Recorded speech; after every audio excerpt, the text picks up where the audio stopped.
Sejam bem-vindos para a aula de Sistema de Arquivos, aula de número 25, onde a gente vai introduzir o assunto aí de sistemas de arquivos.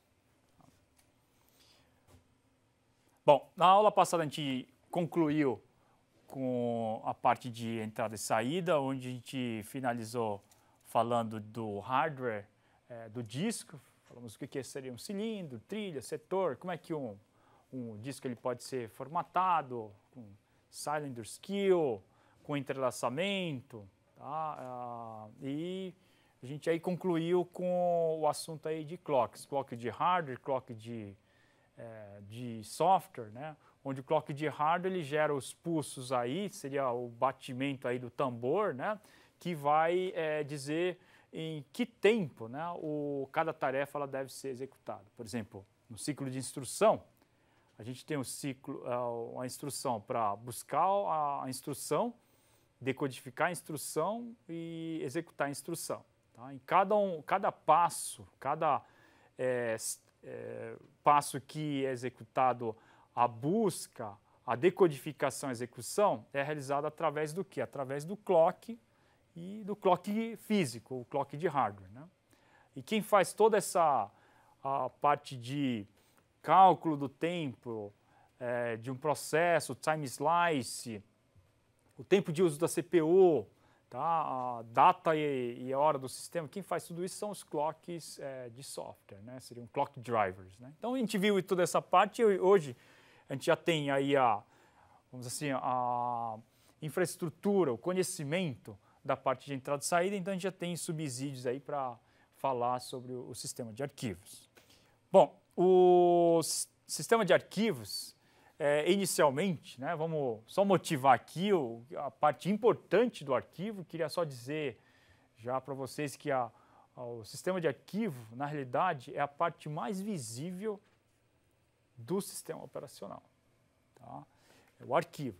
Quando você vai acessar o computador, uma das primeiras coisas que você vai fazer, normalmente, é pegar um arquivo e editar aquele arquivo.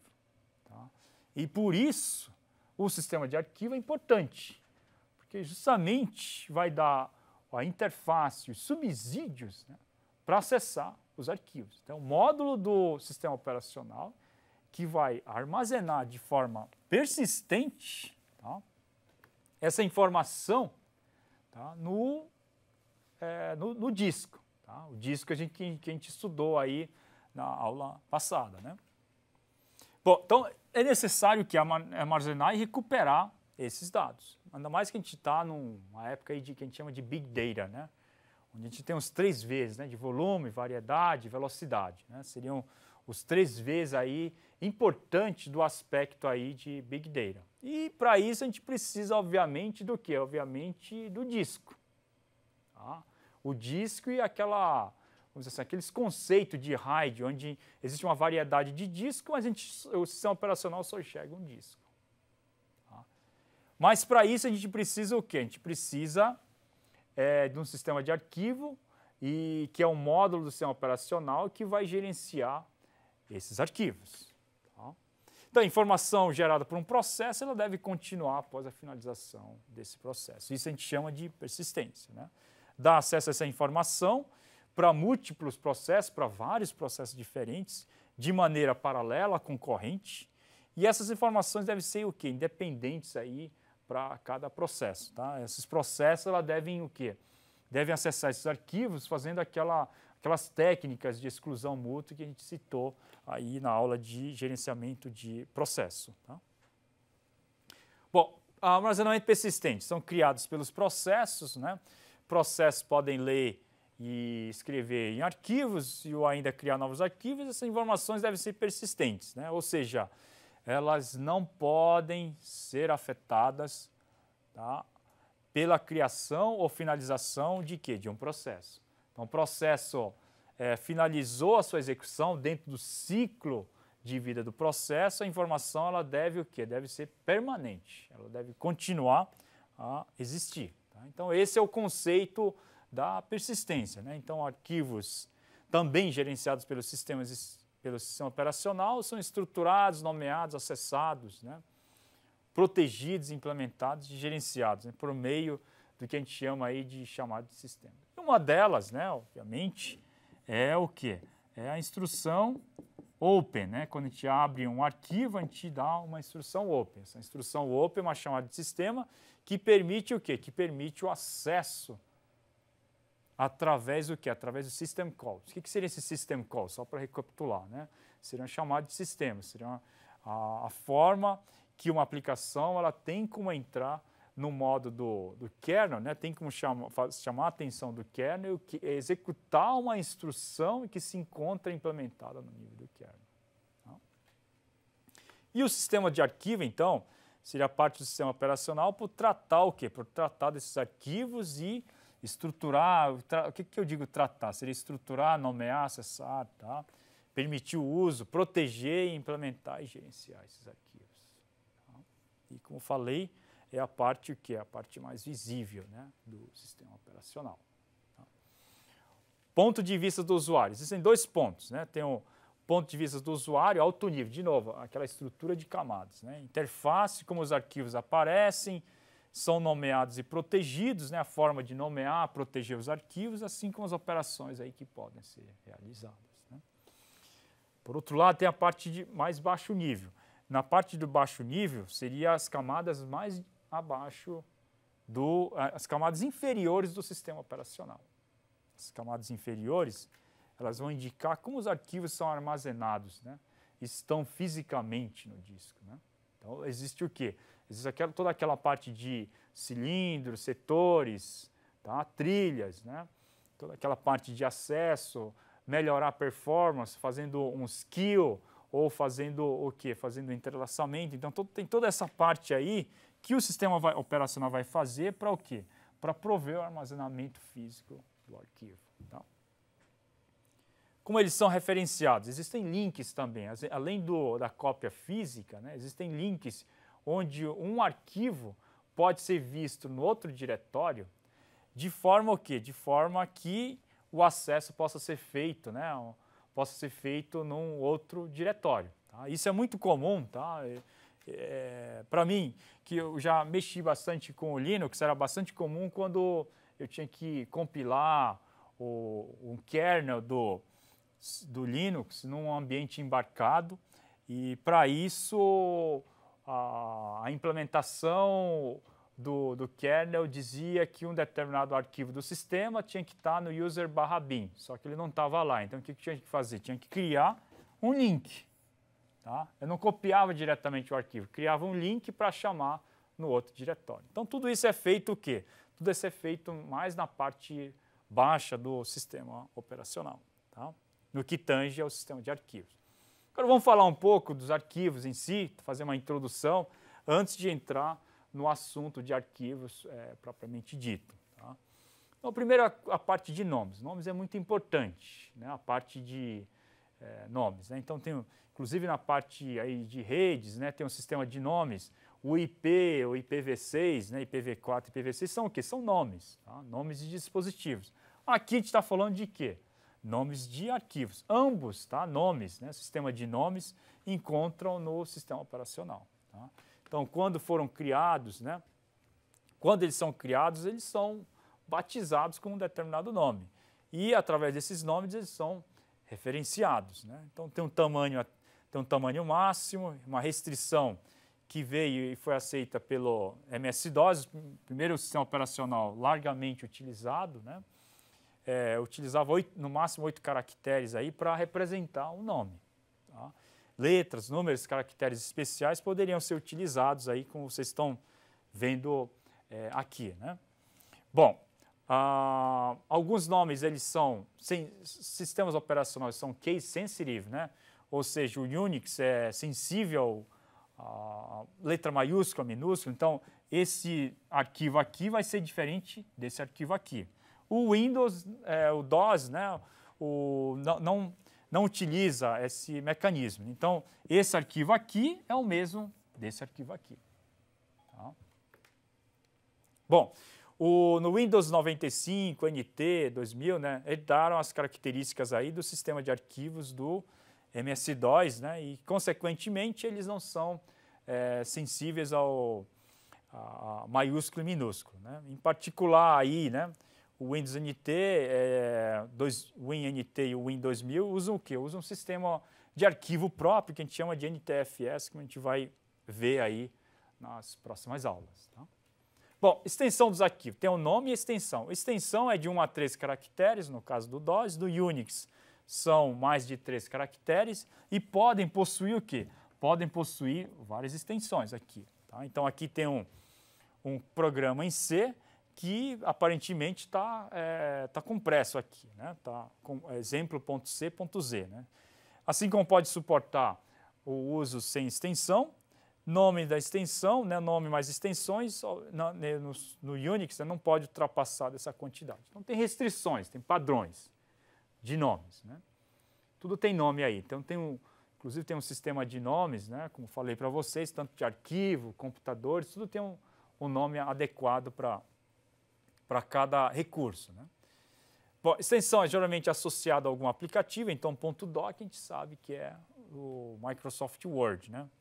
Compilador C, ele vai associar isso, então se eu der um double click no arquivo .c, prog.c, ele vai chamar o compilador do C, ou um NetBeans aí, né? Um Xcode aí, se for no ambiente do macOS. Né? Sistema operacional, ele pode ou não associar, o Unix, por exemplo, não associa, mas associa o quê? Associa quando principalmente em ambiente aí de interface gráfica. Né? Assim facilita aí o uso do arquivo. Né? E o Windows, só para frisar, ele associa. Então aqui tem algumas, como é que eu posso dizer? Algumas extensões, né? Então aqui a gente sabe que é uma extensão aí de uma ilustração. Isso aqui é um arquivo de backup, um arquivo de ajuda, arquivo MP3, né, PDF e TXT. Né? Então, através dessas extensões, a gente sabe que tipo de arquivo a gente está tratando. Bom, então, agora a gente falou de nomes, tá, extensões, agora vamos falar um pouco de como o arquivo pode ser estruturado. Né? Primeira forma, ele pode ser estruturado numa sequência de bytes. Então, se você for lá dir e tal, você vai ver que o Windows, né, ela vai listar vários arquivos e vai dar o quê? Uma quantidade de bytes. Por quê? Está armazenado como se fosse um conjunto de bytes. Está estruturado como se fosse um conjunto de bytes. Então, essa é a primeira forma de estruturar um arquivo. Prover mais flexibilidade, uma vez que os usuários colocam lá o que eles quiserem. Tá? Normalmente, nomeiam arquivos como querem, e o Windows e o Linux, né, elas têm o quê? Elas utilizam dessa estrutura e por isso tem o tamanho ali no diretório, dá um ls, vai dar aí o número de bytes. Né? Segundo tipo, segunda estrutura, seria a estrutura de quê? Seria a estrutura utilizando registro de tamanho fixo. Tá? Isso era utilizado em SOs mais antigos, né, como os mainframes, né? Inclusive, eu cheguei a trabalhar com esses dispositivos, com esse sistema aí de arquivos que armazenavam o quê? Armazenavam em registros. Então, um arquivo tem tantos registros, assim que funcionava. Né? Então, tipo, que a gente tem de 80, normalmente a 132 caracteres cada registro. Por que 80? Porque era justamente o tamanho da tela monocromática que a gente tinha para visualizar uma linha de informação na tela. Né? Então, em virtude disso, um registro aí implicava em torno dessa quantidade aqui de caracteres. 132 era a quantidade de linhas, né? Desculpa, de caracteres que tinha na impressora. Tá? Então, 132 caracteres correspondiam aí à quantidade de caracteres na impressora. Tá? Leituras escritas são realizadas em registros, tá? Pode ler e sobrescrever ali como se fosse, em vez de ler em bytes, ela vai ler em quê? Em registros. Né? Bom, e o último caso aqui, né, o último tipo de estrutura seria o arquivo armazenado em árvore de registros, que tem um tamanho variado, cada parte do arquivo com um campo-chave, uma posição fixa, e esses arquivos aí, eles têm o quê? Eles têm a parte do dado, né, e tem um ponteiro, tá, para indicar para um outro quê? Para outro segmento, né? Um outro item, tá? E assim por diante. Então, o arquivo ela vai se formar o quê? Vai se formar como se fosse aí uma árvore, tá? E quem que utiliza isso? É utilizado em mainframes aí atuais, né? O SO, então, decide onde colocar esses registros, né? E ele vai obter o quê? Vai obter o registro com a chave, né? Então, a chave é armazenada ali naqueles ponteiros. Tá? Bom, tipo de arquivos. A gente viu a estrutura. Como é que um arquivo pode ser estruturado? E os tipos? Os tipos podem ser o quê? Podem variar de arquivos regulares, informações aí, arquivos usuários, né? Diretórios, arquivos para estruturar aí o sistema de arquivos, assim como tem arquivos do sistema, né? Os vulgo /dev, /proc aqui, /proc, /meminfo, por exemplo, vai informar o quê? Vai informar a quantidade de memória utilizada, livre, etc, etc. Né? Então, esses são os arquivos do sistema. Tá? Existem os diretórios e os arquivos aí dos usuários. Além desses, dentro desses tipos de arquivos regulares, existem dois tipos. Tá? Os tipos de arquivo texto, tá? Que a gente chama de arquivos ASCII, né? Do padrão americano, né? Que consiste de linha de texto com o quê? Com carriage return, né? Ou seja, o cursor volta para o início, line feed seria o quê? Um pulo aí de linha. Né? Então, quando você dá um enter no Word, né? Ela vai pular de linha e vai posicionar o cursor para o início o quê? Para o início da coluna 0, tá? Ou coluna 1. Então, o que isso implica? Implica que houve o quê? Houve aqui um carriage return mais um line feed. Tá? Bom, facilita a integração aqui de programas. Um arquivo texto é um arquivo puro, só texto, não tem formatação, não tem nada. E podem ser editados por qualquer editor de texto. Tá? Ela é mais portável e interoperável. Tanto é que o famoso HTML, cujo browser que vocês acessam, eles leem um arquivo texto chamado programas aí, ou códigos HTML, e ele está em arquivo texto. Por quê? Porque é mais fácil interoperar. Eu posso utilizar esse mesmo HTML no ambiente do Unix, no ambiente de Linux, no ambiente de macOS, Windows e assim por diante. Então, arquivo texto, um arquivo que é interoperável e mais fácil aí de manusear. Por que mais fácil de manusear? Porque qualquer programa consegue manusear. Veja um exemplo, no Linux, posso dar um more, posso dar um catch, tá? Posso dar um less. Por exemplo, se eu der um more, nome, um arquivo .txt, ele vai imprimir. Less.txt vai imprimir também. Tá? Cat, arquivo.txt, vai imprimir. Ou seja, só aqui já falei de 3. Né? 3 programas que podem manusear Manusear esse arquivo. E o arquivo do tipo binário? O arquivo do tipo binário, diferente do ASCII, ela não pode ser manuseada por qualquer programa. Quem pode manusear o programa, o arquivo binário? Quem criou ou quem sabe como ele funciona, como está estruturado. Exemplo, pessoal. Vamos vir para cá. Aqui a gente tem o quê? A gente tem um documento Word. É um texto, um arquivo texto do Word. Mas é um arquivo texto do Word que está no quê? Está no formato do Microsoft Word. Sendo que esse arquivo só tem o quê? Só tem uma palavra aqui que é o hello. Tá? Que é justamente o quê? Justamente isso aqui. Tá? Só que o arquivo do Word tem o quê? Vocês estão vendo aqui que ele tem a parte, o quê? Parte da fonte, né? A parte aí a parte da cor da fonte, por exemplo. Né? A formatação. Ele começa em que parágrafo? Né? Então, tem toda essa estrutura aqui. De forma que, se eu der um type, ou se eu der um catch, tá? Um catch, nome do arquivo, vamos dizer assim, .doc, ele não vai exibir o quê? Não vai exibir o texto. Por quê? Porque esse arquivo texto, só quem conhece é o Microsoft Word, ou OpenOffice, ou qualquer outro programa que o conheça. Quem pode manusear? Só quem conhece. Por quê?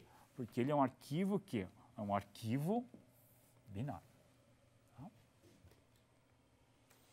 Bom, atributos de arquivo. Né? Existem vários atributos que, além de do nome dos dados, todo arquivo tem outras informações. Atributos ou metadados seria o quê? A lista de atributos seria essencialmente quem criou, qual a segurança que eu dei para esse arquivo. Tá? Esses são os dados o quê? Esses são os dados necessários para armazenar informações importantes para deixar para o arquivo, para a gente saber quem pode ter acesso a esse arquivo. Tá? Quem é que criou esse arquivo? Então, existem vários atributos aqui, né? Proteção, né? Então, quem acessa o arquivo e de que maneira, a senha, eu posso criar uma chave, né? Um password para esse arquivo, para que qualquer pessoa não venha acessar esse arquivo e assim por diante, identificar o criador, o dono, tá? Atribuir apenas o quê? Apenas o arquivo para leitura, tá? Apenas para escrita, leitura escrita, apenas para leitura escrita, execução e assim por diante. Tá? Assim como dizer se o arquivo é um arquivo de sistema, tá? E também representar, tá? Se o arquivo ele já tem backup ou não tem backup. Tá? Então esses são o quê? Esses são a lista de atributos, além de nomes, tá? Que a gente falou, além de extensão, ele também tem um conjunto de atributos para caracterizar cada arquivo. Tá? Bom, gente, então com isso aqui eu fico nesse slide para a parte introdutória e peço então que vocês leiam essa parte introdutória aí de sistemas de arquivos. De novo, eu queria frisar para vocês a importância dessa disciplina, lembrando que os sistemas operacionais eles são conhecidos como software básicos, tá? É a base de software. Tá? Então, são softwares que permitem criar e desenvolver outros softwares. Tá? Tal a importância de sistemas operacionais. Tá? Agradeço a atenção de vocês e fico por aqui. Obrigado.